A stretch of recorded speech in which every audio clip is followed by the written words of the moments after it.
Thanks. So thanks so much for having me. I'm going to not do a ton of screen sharing of slides and just a little bit to help with some organization, so it's easier to follow, but mostly not. So my understanding is I'll speak for about half an hour and then we'll have some discussion and some questions. So that I look forward to that very much. I wanted to just start really quickly with a land acknowledgement. I'm speaking to you from what is now known as Arcata, California, which is in Wiyot language, Houdini, which is translated as over in the redwoods.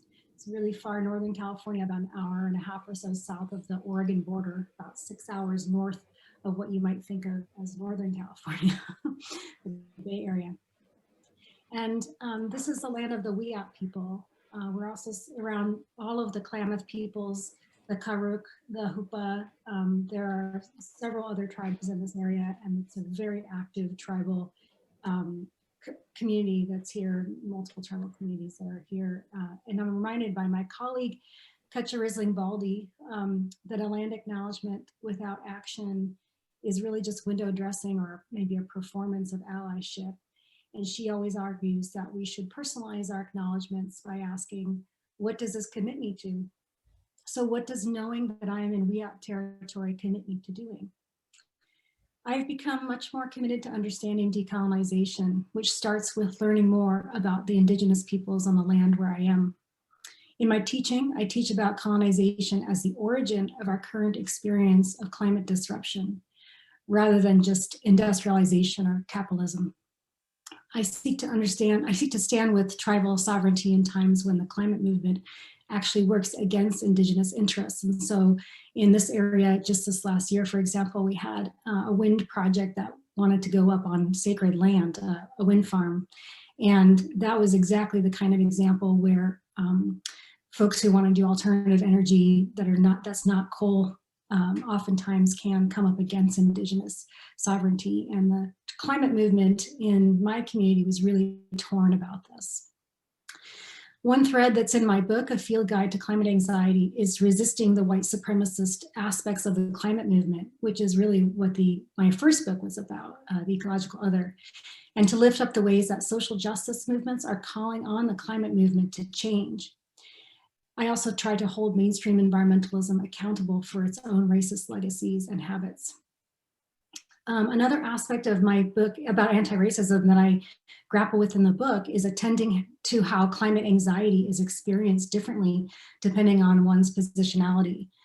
And forms of intergenerational and racial trauma should be centered in these conversations about how emotions affect our work for climate justice. So in today's talk, I commit to attend to the ways in which social justice and indigeneity, as I understand it, shape these questions of climate emotion and the existential challenges we confront. So I want to open with, I have recently just acquired a book I'm going to put into the chat for your reference with an absolutely beautiful poem by Ross Gay, and that sets the mood, if you will. So humor me as I speak some of Ross Gay's beautiful words. I have been spending a lot of time lately thinking about witness, about how witness itself is a kind of poetics or poesis, which means making. By which I mean I've been wondering about how we make the world in our witnessing of it. Or maybe I've come to understand, to believe, how we witness makes our world. This is why attending to what we love, what we are astonished by, what flummoxes us with beauty, is such crucial work, such rigorous work. Likewise, studying how we care and are cared for, how we tend and are tended to, how we give and are given, is such necessary work. It makes the world. Witnessing how we are loved and how we love makes the world. Witness and study, I should say. Witness as study, I think I mean. Truth is, we are mostly too acquainted with the opposite, with the wreckage. It commands our attention, and for good reason. We have to survive it. But even if we need to understand the wreckage to survive it, It needn't be the primary object of our study. The survival need be. The reaching and the holding need be.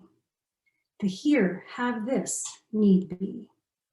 The come in, you can stay here need be. The let's share it all need be. The love need be. The care need be. That which we are made by, held by, need be. Who's taken us in need be. Who's saved the seed need be. Who's planted the milkweed need be. Who's saved the water need be. Who's saved the forest need be. The forest need be. The water, the breathable air, that which witness us forth need be. How we have been loved need be. How we are loved need be. How we need be too. Our radiant need, our luminous and mycelial need, our need immense and immeasurable, our need absolute need be. And that study, that practice, that witness is called gratitude. Our gratitude need be. This is what I want to study. This is with whom.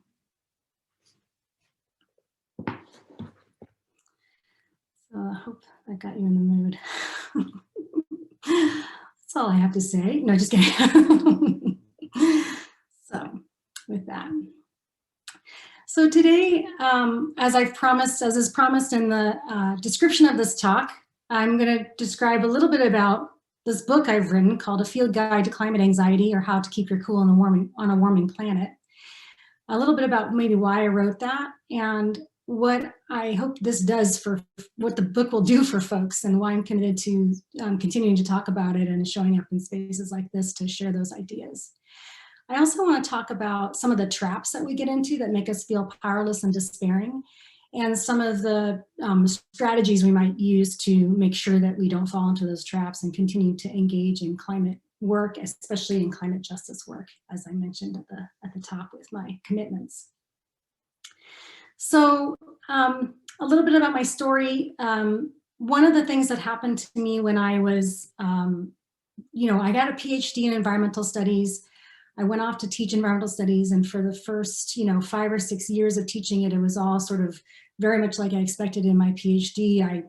My brain was full with all this stuff about environmental justice and doing environmental humanities work, and I shared that with students, and it was just fine, and they went off and lived their merry lives. But it became pretty clear after my first or second year moving to Humboldt State that something was different in my students. My students were having a different emotional engagement with the material that I was teaching, and that was really going on in much of the world. And I'm citing here Krista Heiser and Matt Lynch's brand new article, which I'll also try to put into the link to, called On Worry and Hope, about teaching climate in the college level. And one of the discoveries they had is that the vast majority of young people are learning about climate change, not through their professors or in their classrooms, but through experiences in the world or through social media or their friends. And so that's really a testament, and that will be kind of a background thread I want to bring up throughout this talk, that many of us, not just young people, many of us are getting a lot of information about climate change from narratives that are swirling around out in the mainstream. And we need to, one of the existential tools I want to talk about is how disciplined we need to be about that, because that conveyance of information is not innocent. And to go back to the story of teaching, I didn't really realize how existentially traumatized my students were starting to be around issues of climate disaster looming on the horizon. And so I realized, after my own kind of despair and burnout, trying to help individual students through this stuff, I got to a point where I really felt like, I know it sounds crazy, but I felt like I really personally, single-handedly needed to remove all of the carbon dioxide from the air and reverse elections single-handedly, and all kinds of things that I did not have the scope of power to do the things that my students needed me to do in order for them to be okay. And I had to have a real reckoning with what was within my power and what I could do to help my students, and a real reckoning around how little I could actually protect them, and how much they really needed something that I realized later was called resilience, which I think is appropriate for this group, to do the work that they were going to need to do. I couldn't protect them from it, and I certainly was drowning in the attempt to do so myself. in addition to facing the climate crisis with them. So what emerged from that experience was a desire to write a book, to share information, to put together what it is that I did have control over. What could I offer? What was I good at? And from that perspective, I said, okay, well, I might not be, in charge of the whole world and have superpowers of extracting things from the atmosphere, but I do have a PhD in environmental humanities, and I have the space with my students of the gathering, which is a powerful thing. I have the force of witnessing, as I just described from Rasquet. And how can I bring this to much clearer existential or psychological solace to students and make it more explicit what it is that these tools might offer to students. These tools that I think of as my disciplinary tools, but they actually do have existential value. And so the book is really my attempt to make resonant the existential value of what it is that I study and why that stuff can help us and keep us emboldened to do this work. In addition, I decided that it was my turn to really ask the question, what does this current historical moment call educators to be? And it was clear to me that something was changing. And I was privy to this change well before, the youth movement, the youth climate movement of 2018, 19, and 20. I felt like my students in environmental studies are self-selected as people who are really idealistic and care a lot and are really pained by what they see. And so I've been exposed to young people starting to shift their reality around climate change for some time. They used to come in not knowing much about it, and I would teach them about it. But about 5 or 6 years ago, thank goodness to improve climate education, they were coming in having already watched Al Gore's movie, having already done a lot of activism in their schools, already pretty despairing and pretty upset about the future that they were inheriting and worried about that.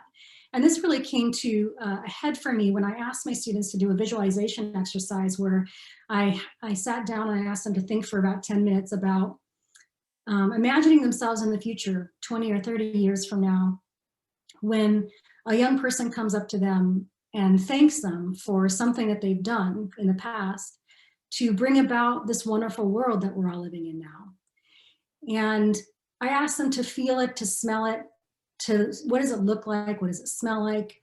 What does it taste like? All of the senses. I tried to bring in a kind of somatic experience of visualizing this future. As it turns out, the imagination for the future is extremely important for acting on it, for acting on protecting it. This is stuff that people who are studying, what's it called? Oh my gosh, the stuff that the alternative reality, virtual reality stuff are trying to discover. I'm thinking here of a wonderful book called The Optimist Telescope, which talks about how important our imagination about the future is to our ability to act in the present. So this exercise was trying to deploy that affective tool. And when I was done, I thought these students are gonna, they're gonna come back and tell us all and share out what this future child has thanked them for, what they've done, what their contribution has been. My thought at the time was that they would be able to then figure out, visualizing the future, figure out what they wanted to do next with themselves and have some sense of purpose or direction. But sadly, most of the students weren't actually able to do the exercise. And I had spent 10 minutes thinking that they were visualizing this fantasy utopia, and they weren't actually doing that. And at first I thought that their inability to visualize the future was a sign that they had some kind of lack of imagination, or they were maybe lazy. I really thought that this was their laziness. They were unwilling to roll up their sleeves and take ownership of their lives. And I soon realized, after talking and hearing them more, that this was very heartbreaking, that their lack of imagination about the future was going to actually become a self-fulfilling prophecy for them. And so that their imagination for the future had been populated by visions of what mainstream media tells them about the future. And it's just something I want to get to later in my talk. And so that was when I realized that I had to acquire new tools, not just figure out how to be explicit about the tools that I had, but I had to do some more research about what existential tools young people are going to need in order to face the future. And this is not just young people, this is all of us, right? And so it was me, this was certainly a journey for myself as well. I also have 2 little kids, and I certainly think about what future they're inheriting and imagine them going through a similar journey as my students. And so I acquired and did a lot of research into climate psychology and social psychology and tried to distill that in the book in an accessible way. And the book is actually written for young people. And so it was from that experience of confronting students' nihilism and their desire to have an impact on the world, their sense of not being able to do anything positive, that I turned my research around. And so I just want to share this slide here of my students. Let's see if I can share a screen. Oh, host has disabled. Do you mind, Sammy, enabling my screen share? It should work now. That's great. Thank you. So this is a picture of my students at activists at the People's Climate March in 2015 down in Oakland. And as you can see, they're looking pretty happy. And they came back and they were upset that everybody down at this activist event was happy and jocular and festive and celebratory and playing music. And so something I want to get to later in my talk is the role of joy in engagement in this kind of work. So I also, around the same time, discovered Adrienne Maree Brown's book, Emergent Strategy, which has been kind of a Bible for me. And in that book, she asks, what would it take to imagine thriving in a climate change world? And the way I like to put it is, what would it take to desire rather than fear the future? And so this exercise with my students really pivoted my teaching and my thinking towards this more existential aspects of what we're going to need to do with this work, because my students were making it really clear to me that we were about to have a whole generation of people, the largest population, the largest generation that America has ever seen is this generation, Generation Z. And I'd be happy at the end to answer questions about the demographics of this generation. It's a fascinating generation. And I really have enjoyed turning my lens on this particular generation. It's different and it's going to be bringing new things to the table that we haven't seen before in dominant politics. And so they need something different than what they've been getting, and they're not equipped to do this work. So I really wanted to think differently about this. I'm thinking here too of a wonderful article by Kari Marie Norgaard, who's a sociologist at the University of Oregon, who's a dear friend and mentor of mine. And she has written this great piece where she cites research on people's lack of the ecological imagination, the role of the imagination in this work. And she says that it's actually easier, studies have surveyed people, that more people can imagine the end of the world in an apocalypse form than they can imagine a transition to a fossil-free economy.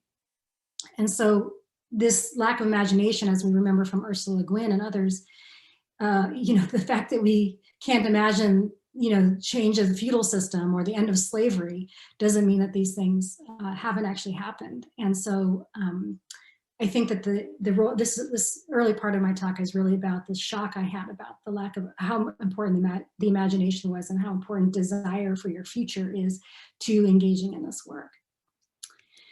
So I wanted to, as I promised, just kind of list out some of the traps that we fall into and that make it difficult to do this work. One is that emotions don't matter, or another way of thinking about that is that negative emotions are a hindrance to productivity and well-being. And I'm going to take these on sort of one at a time. I'm just going to list them out here so you can sort of see a map of where we're going. A second is that we only act as individuals and that our only power is as consumers. The third is the news that we consume represents reality. And a fourth is that if we aren't outraged, then we're not paying attention. And here's where I want to just stop the screen share and talk, because I prefer if screens are not showing the whole time that I'm talking. So one at a time, let's take on these traps. The first trap, emotions don't matter. I'm going to spend probably most of my time on this topic because this is my big ask in my book, is to center emotion in this work and to think about all the barriers to why we don't think about emotions when we think about climate action. So why is emotion so important for all these crises? Well, first, intelligence about the role of emotions in decision-making will make us better at persuading others to care about what we care about. And so emotions are central to decision-making. We have learned over some time, and I don't need to cite this data to you, I'm sure you're all familiar with this, that even though we live in a society, mainstream American society prioritizes reason and logic and facts and science, right? We saw, I'll never forget the vice presidential debates between Pence and Harris when they both were using science like crazy. The science. And so they know darn well that the rhetorical appeal of logos is what people think that they care about. But as scientists have always said for some time now, we know that actually decision-making relies on emotions, not reason. And so this fact is becoming more and more common and known in climate circles. Data doesn't make people change their behavior or take actions as much as we might think that they do.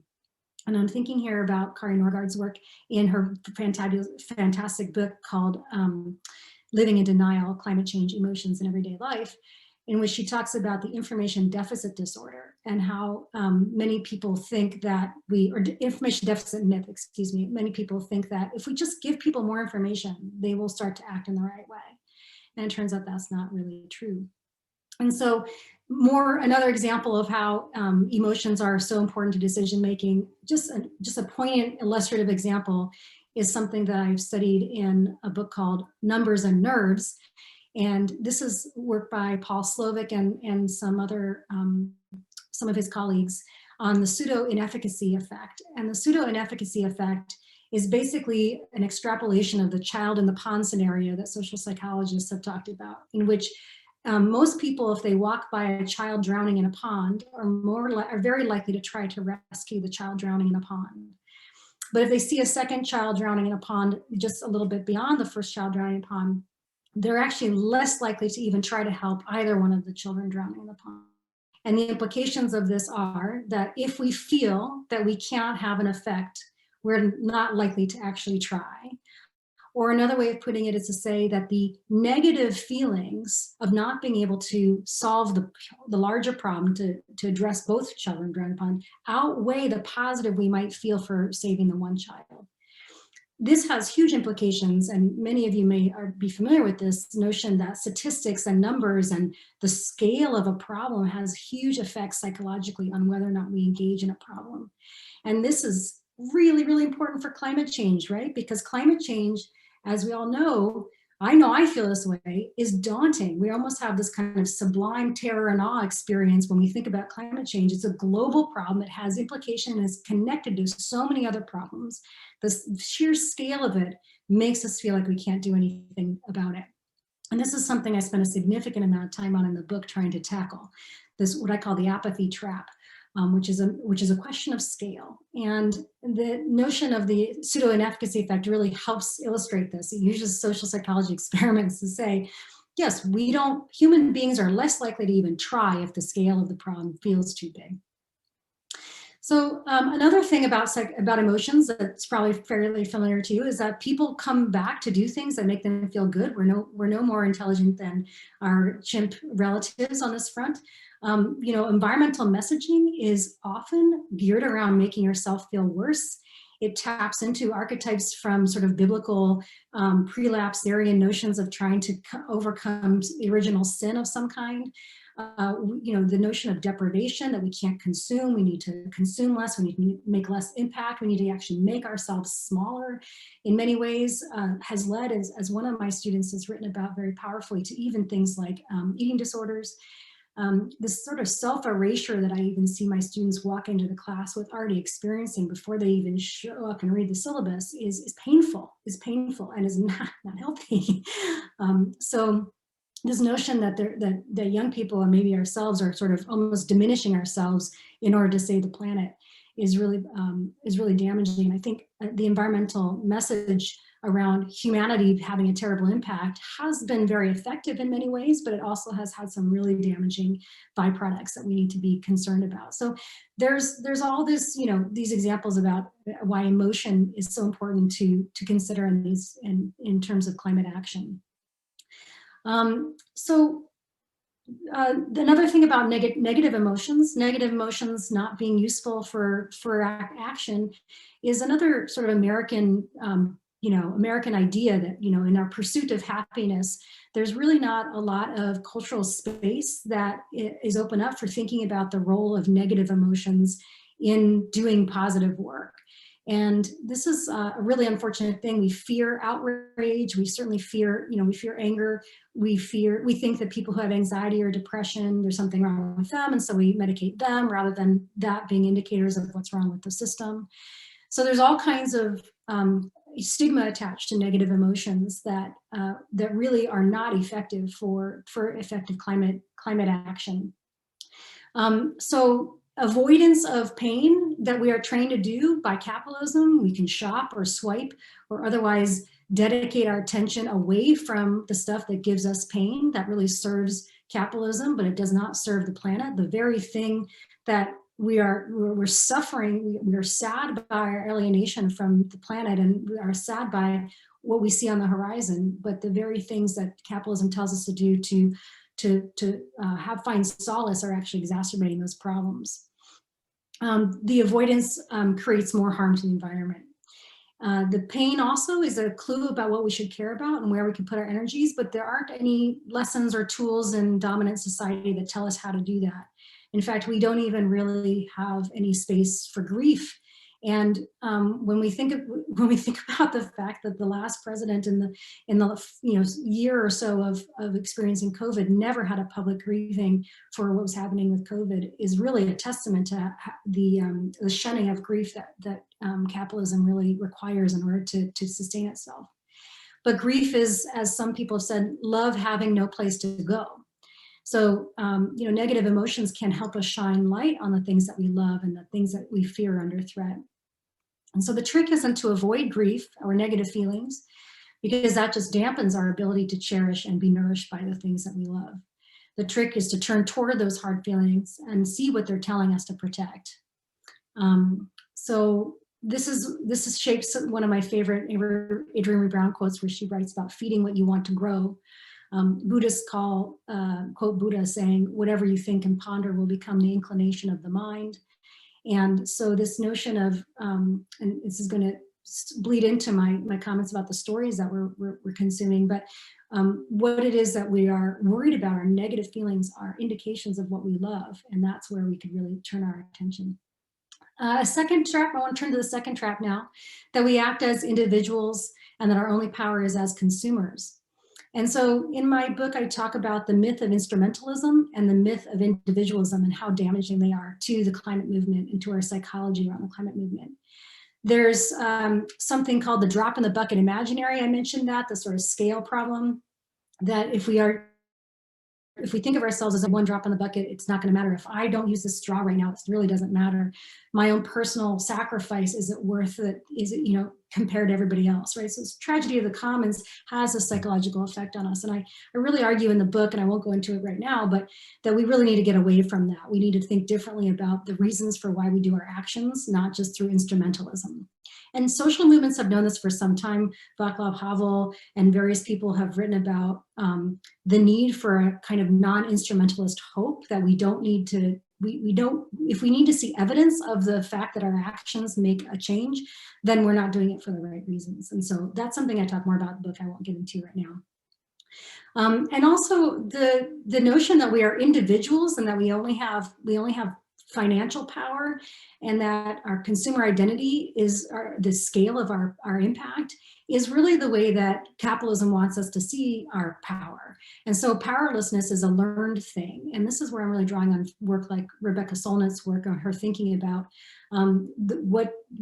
how it is that dominant society wants us to see how power works, makes it hard for us to see our own personal power. And this is related to our power as a collective, and something that I really learned in my research that I had never really appreciated, and it certainly goes against my own deep training in individualism, which is that the collective is always happening. There's a groundswell happening all the time. And Margaret Mead's famous quote, never doubt that a small group of concerned citizens can change the entire world. Indeed, that's all that ever has. And this sort of awareness of all the people doing the work, which I really get out of Paul Hawken's beautiful book, The Blessed Unrest, is something that is a real medicine. in a world that is really characterized, especially for young people, by the sickness of feeling alone. The loneliness epidemic has been documented in lots of places, and it's certainly very powerful with the younger generations. And I think COVID brings us into a whole new question, a fascinating, poignant moment where we are asked to, in addition to the already existing deep, profound levels of loneliness and alienation from others, from all relations, not just other human relations, but with a more than human world, of course, too, that this kind of loneliness is really amplified in a time of COVID. So I think it's a real moment of questioning that we can talk about later. And so, but I think I wanted to add an article here that I just discovered that is about something called the perceived emotional synchrony effect. And I'll put it into the chat here too. There's actual science to show that when we gather together and when we do things as groups, we have there's all kinds of measurable effects that make us feel more empowered. When I learned this research about how it is that social capital and community trust are actually more valuable dollar for dollar in helping a community build back after a natural disaster, for example, than anything like infrastructure, right? The dollar we spend on infrastructure is less valuable, right? Less effective. It made me rethink everything I do as a teacher too. If all of a sudden content delivery or personal success and grades becomes less important than developing strategies and skills for collectivity, for building community, what does that mean? What does that mean for what we do together in our time together? All of a sudden, things like what it is that those people at that activist movement, when they're playing music and juggling and whatever the heck they're doing, building community and having joy together, turns out that that is actually the point of the resistance, right? And so I'm looking here to Elena Aguilar's great work in her book called Onward, where she talks about how it is that if we don't protect the things that give us joy, if we don't protect relationships, then we've already lost the battle.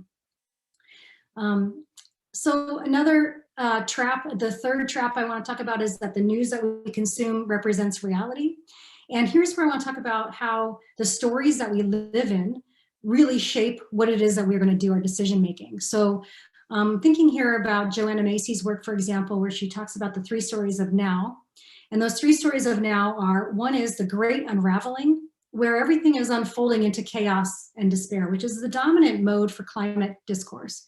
So 85% of climate news is told in the negative frame that we are spiraling into these bad things. The IPCC reports, Intergovernmental Panel on Climate Change reports, most doomsday type books about this, David Wallace Wells, which are not, I'm not saying that they're not speaking the truth, and I'm not actually afraid of doomsday narratives, but they do have the psychological effect of making people apathetic or turn away from the work. And so it's not so much about what stories are true, but what stories do to us affectively that I'm concerned about. A second story of now is that everything is business as usual. That's sort of what the dominant, that's sort of like George Bush after 9/11 saying, just consume, consume, consume, and we'll all be okay. And then there's a third story of now, which is that there's a great turning, that we're all collectively on the precipice. We're in a womb, not a tomb, on the precipice of this new world that's about to come into being, and we're partaking in that with a collective groundswell of people. And it turns out that when people, and this is psychologists have shown, when we live in a story where that latter thing is happening, a great turning, a great unfolding, or what Arundhati Roy calls the pandemic as portal, that kind of thinking, we are more likely to engage in that work. And that's kind of my litmus test. What makes us continue to engage in it and not turn away from it? And so those are the stories that do that. Negativity bias in our brains directs our attention to the negative. And I know this just from student evaluations in my courses. I can have 99% of them raving, glowing, and 1% say that they didn't like something. And all I can think about is that 1%.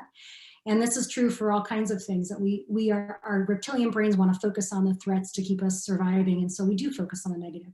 That thereby affects what kinds of news media we consume, because of course, when it bleeds, it leads. And so the media pay attention to whatever gets the most eyeballs or clicks, and whether or not whatever it's doing to us psychologically is not their concern. And that's not they're not to be faulted for that, but we need to be aware of that, conscientious of how psychology shapes the news that is presented to us, and how it is that that's a capitalist model, and it's actually very ineffective for us, very bad psychologically, and actually it's a self-fulfilling prophecy. And so we need stories of success and stories of solution and stories of slow hope and slow change, which are really not, they don't fit the dominant frames of most media. And so they're really not very easy to find, right? I actually had one person tell me, after I listened to you talk, I realized I was getting my success stories in my seed catalog, right? That we end up having to find these stories in unlikely places that are certainly not what we consider dominant media. But we also, not just to feel hopeful, because affectively they make us feel like, oh, we're part of a collective that's doing this work, but we also need it because it gives us models of how to do this. And so some might think that if we hear positive stories, we're going to rest on our laurels and give up and say, oh, great, somebody's got that covered, I don't have to worry about it. The urgency of the doom and gloom, great unfolding, unraveling story, the reason why many people continue to feed that story is because they think that if they don't continue to beat us over the head with how bad things are, we won't act. But the psychology shows that that's actually not true, that we are more likely to act if we see stories of success and solutions. Okay, and so the next trap that I want to talk about is if we aren't outraged, then we're not paying attention.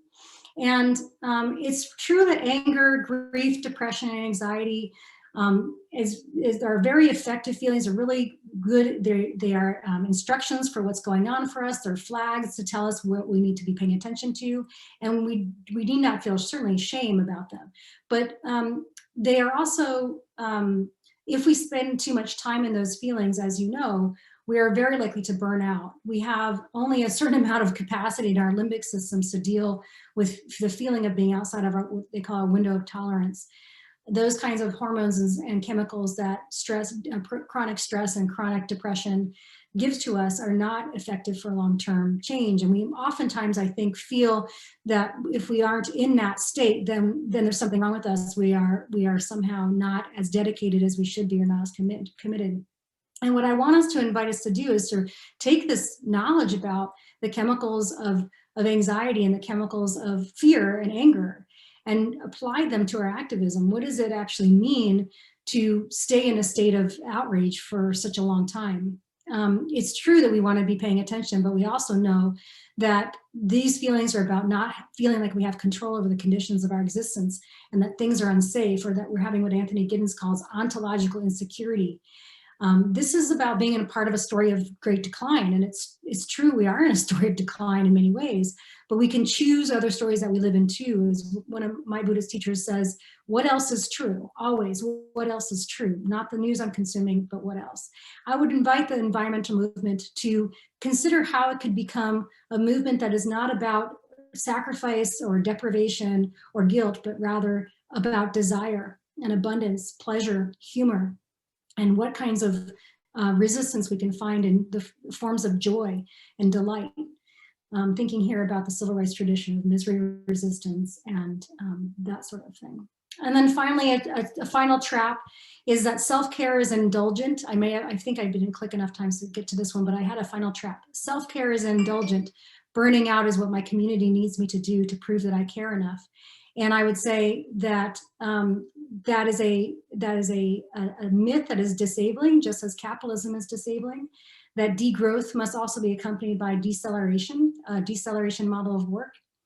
And I'm quoting here Adrienne Brown again, saying that there is always enough time to do the work that is needed. Finally, I just want to say that my book tries to address these traps and many more. And the punchline of it is that how we feel about what is going on is really important. Many of us are trained to avoid uncomfortable feelings, but it's not helping our own preservation. Effectively deploying the research on emotions can help us. It can help us help each other and help us help the planet. If we're seduced by the feeling that we're powerless, we're too small to make an impact, or that the apocalypse is inevitable, we are living in a story that can become a self-fulfilling prophecy. And so when you're thinking about a checklist to get yourself through this, and this is where I'll end, hang on. I have this checklist that I'm going to try to get to, if I can figure it out here. Sorry. Oh, it's not coming up. Okay, so this checklist, I'll read it in a different context. Are we personally resourced? If we are resourced, energetic, and our cups are full, we can weigh pros and cons rationally. Our parasympathetic nervous system can kick in. We aren't worrying about immediate threats, and we aren't dysregulated. Second, what kinds of stories are we living in and operating from? Are we living in a story of resilience, hope, and progress, or decline, unraveling, and apocalypse? How are we prioritizing relation and connection? How are we building community among each other and the more than human world and with other communities? How are we constantly aware that we aren't acting alone? Next, what are we doing to cultivate our radical imagination? What kinds of collective structures of mutual support do we want instead of what we see? What is it that we can do to desire the future? And finally, do we feel we have control over some conditions of our lives? And if not, where can we focus where we do, no matter what the scale? And that's related to the idea of feed what you want to grow. And that, on that note, I will end speaking and open up for conversation.